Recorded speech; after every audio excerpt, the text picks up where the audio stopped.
Hello students, today we are going to study the first chapter of Indian economy, that is Indian economy on the eve of independence. We all know that British conquered and ruled India for more than 100 years. What was the main motive behind British rule on India? The main motive was to extract raw material from Indian economy and to send their own finished goods back to India. During this process, economy of India suffered a setback, and it can be seen that economic policies pursued by colonial government were concerned more with protection and promotion of economic interest of Britain rather than development of Indian economy. Though no sincere attempt was made to estimate India's national and per capita income during this period, however, some individual attempts were made by people like Dadabhai Naroji, William Rigby, Findlay Sherris, V.K.R.V. Rao, and R.C. Desai. Amongst all these estimates, the estimate done by V.K.R.V. Rao is considered to be the most efficient one. Estimates suggest that during this period, GDP of India increased by less than 2%, whereas per capita income increased only by half a percent. Thus, we can see that the level of economic growth was very low during British rule in India. Now, coming to sector-wise effect of British rule in India, let's start with the agricultural sector. During British rule, Indian agriculture suffered low production and productivity. It was primitive and stagnant despite of the fact that almost 85% of population derived their livelihood directly or indirectly from the agricultural sector. Now, what were the reasons behind this stagnation? The first and foremost reason was the land tenure, or commonly known as zamindari system. Under zamindari system, farmers were obliged to pay rent to zamindars who further paid this rent to British. During this process of extracting rent from farmers, zamindars exploited these farmers, and no improvement was done by farmers to improve the productivity of land which was there with farmers. During this entire process, farmers were exploited and there was a low level of productivity and production in the agricultural sector. Along with this, there was forced commercialization of agriculture. Farmers were forced to grow crops like cotton and indigo, which were sent to Britain for their own industries. As a result of forced commercialization, there was a lack of food crop with Indians.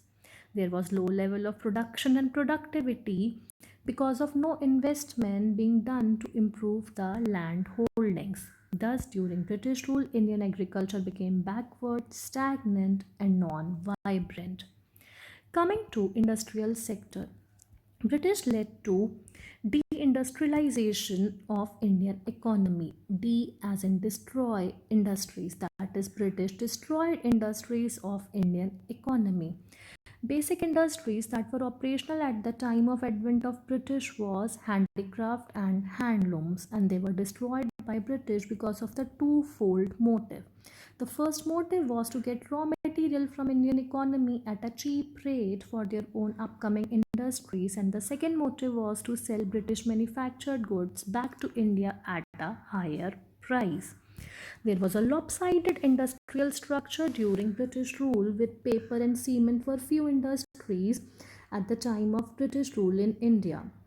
TISCO was the first iron and steel industry that was set up in 1907 at Jamshedpur during British rule. However, there was a lack of capital good industries. Capital good industries are those industries that produce machines which are further used to produce other goods. The role of public sector was also limited to core industries like railway, power generation, communication, etc. Thus, industrial sector was performing very badly during British rule in Indian economy. Coming to foreign trade now, British changed the composition and direction of India's foreign trade. India became a net exporter of raw material like cotton and indigo to Britain and an importer of finished goods from Britain. Also, majority of trade of Indian economy was carried on only with the Britain, whereas a very less proportion of trade was there with other countries like China, Ceylon, and Persia. There was a drain of wealth during British rule in India. Let's understand what do we mean by drain of wealth. During British rule, exports were more than imports. Thus, we earned a huge export surplus. However, this surplus was not used to maintain reserves of gold and silver with India, rather, it was used by British for their own lavish expenditure and warfare. Thus, whatever export surplus was earned was not used for Indian economy, rather it was spent by British on lavish expenditure and warfare. Thus, there was a drain of wealth from Indian economy. Coming to the demographic conditions, both quantitative as well as qualitative indicators were very poor during British rule. There was a high birth and high death rate along with very high infant mortality rate. The life expectancy was very low. There was a mass illiteracy with 16% of population being literate, and there was a very low standard of living during British rule in India. However, there was an important point regarding demography during British rule, and that is year 1921 is known as the year of Great Divide for Indian economy.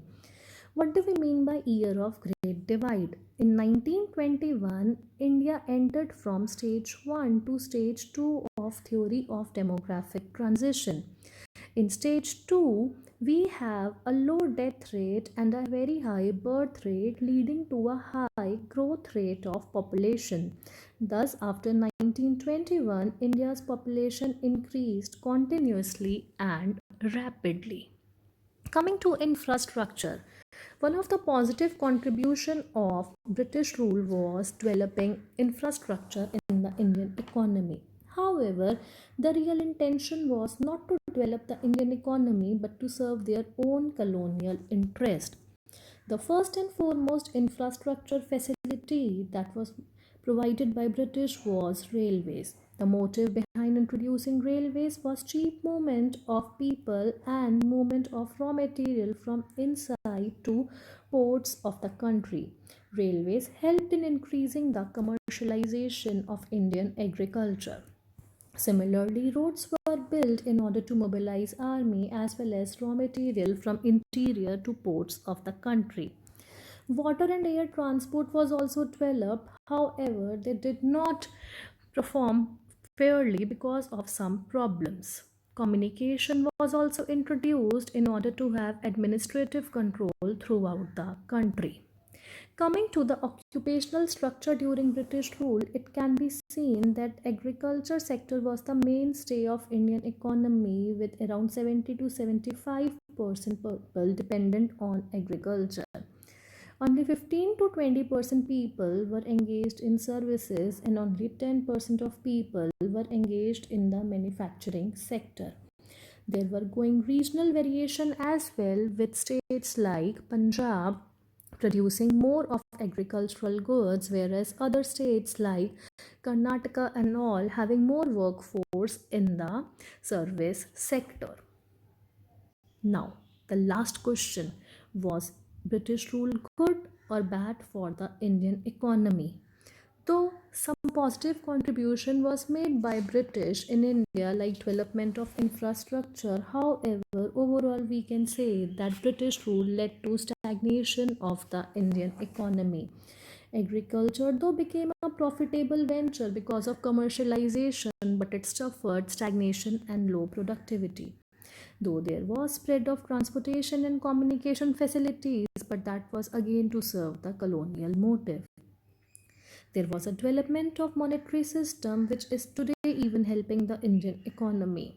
Development of efficient administrative system was also there. However, there were certain bad effects like commercialization of agriculture which led to shortage of food items for India. The land tenure system, that is a zamindari system, exploited farmers. There was a decline of age-old handicraft and handloom industries. Thus, it is debatable whether British rule proved to be beneficial or did not prove to be beneficial for Indian economy. However, we can say that Indian economy suffered a lot during British rule. Thank